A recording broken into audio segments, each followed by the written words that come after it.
Welcome to 1st and 10 with Coach Joe Prud'homme. I'm Jimmy the St. Christopher. Rams lost on homecoming Saturday at Farrington Field, 33-18 to the Bacone Warriors. Started off pretty well for the Rams, though. They recovered a fumbled first snap and then recovered a fumbled punt, a blocked field goal, and then stopping short on a 4th and 1 at the 5. 3 touchdowns by the Warriors and a 21 halftime lead for Bacone.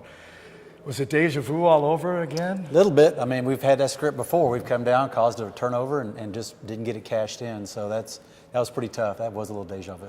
How much fight do you see in this young team? You know, I see a lot of fight. They're working hard. They're fighting hard. It's just we just make too many mistakes. You know, you take 3 plays out of the ball game.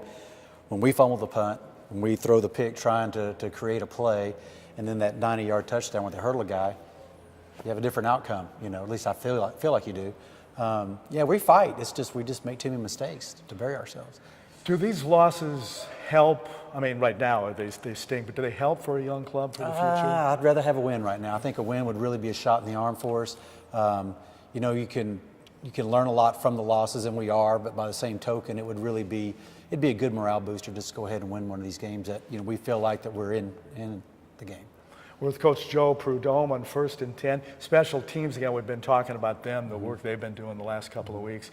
They actually dented the board with the safety, I guess going in the record books with the first safety in 76 years. I don't know how many they had back previous to 1941, but Jordan Sutherland returning that safety for 2 points. That kind of got the team fired up. Yeah, just to break it onto the scoreboard to get something on there, we needed a big play, needed a spark, and I thought he did a real fine job taking it to the house. Jordan Richards, I should say, Richards getting his first start at quarterback. Pretty good job, I mean, especially with his legs. Yeah, you mean Eric Richards. Eric Richards. Eric Richards. He's, he did a great job. To be thrown in the fire like that, and he hadn't been able to practice as much quarterback. He was coming off a shoulder injury, been playing receiver. We just felt like we had to have somebody who was a little bit more mobile and to kind of give us a spark and just to see what he could do. We've been wanting to give him a shot. And it was just the time was right, and we wanted somebody that could move back there a little bit. What did you think of his decision making and then his play calling and his play making? I thought it was very good. I mean, he created 3 or 4 first downs out of nothing, which I thought there's a heavy rush, things are falling apart, and he just created. And you got to have some of those guys in order to make it work. Was that the plan at the half to come out and use some more read options or take advantage of his legs? Yeah, I mean, we wanted to get the ball in his hands a little bit. We felt like they were really collapsing on the run because we hadn't been pulling it much. And so for him to pull it and to create was, definitely something we wanted to take advantage of. And we talked last week about the injuries. You were depleted along the offensive line. The left guard, the left tackle were out, and then Isaiah Williams went down. Is he okay? We hope so. We'll find out today. Who'd you bring in for him at left guard? Was that Cook that came in? It was Cook. Cook was playing the whole time. Cook also came out a little bit. Aziz Akande came in and played some. And then we ended up putting one of our tight ends at tackle because he had played a lot of, it's a very similar type of blocking scheme, so we put him in there and just had to put a different jersey on him. That was Braden Van Cleve. That's right, and he started for Kennedy at tight end, correct? Correct. And then Jamarcus Jones got close to 100 yards. Why did it take him so long to get the running game going there in the second half? Creases just weren't there early on. I mean, they were collapsing, and it just sometimes the holes take a little longer to open. Sometimes it's just the way they play it a little differently. Eric hitting a few of those read options opened up for Jamarcus, whereas before they were able to kind of sit in there tight and really stuff it. And Donovan Davidson is your fastest receiver now, although you have your 2 fastest receivers out. How much does that affect the passing game? Well, it's harder to stretch the defense, if you don't have all your weapons in there. The guys that we have, they're working their tails off, they're working hard. So we just play the hands that's dealt to us, at this point. Is there any way you can get to start with the second half and the third quarter? Golly, that'd be nice, wouldn't it? Well, if we could just flip it over and do it, I'd be all for it. But we hadn't had the luxury of being able to make that happen yet.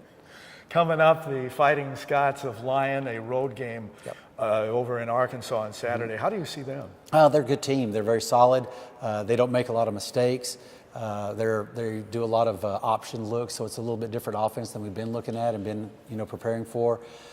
I feel like they're it's going to be a tough match again. It always is. But if we do everything we're supposed to do and don't give it away, plays, or big plays or turnovers, we'll be right in the mix of it. But we have to be error free. We haven't been able to do that yet. Do you and your defensive coordinator, Paul Duckworth, do you guys get on them a little harder not to, make those mistakes, or Not to really. take advantage, for the offense to take advantage of? No, when if the you do offense get would take those advantage of the mistakes they created 2 times inside the 5. Going to get on them for that? I don't think that's fair. Really, you just try to correct it and get better at it. You're going to times you're going to get a little hard on them, times you're going to back off. It's just a matter of finding what they react to, what they respond to. It's tough when you create opportunities and have the stops and nothing happens. You're asking a whole lot of that defense at that point. We just have to get better on offense on conversions, I believe. You wear a white hat on the sideline, so we can't see if you're pulling your hair out after those early mistakes. Yeah. It's aging me a little bit. My hair's getting a little grayer. I'm starting to lose a little hair, but it's part of it.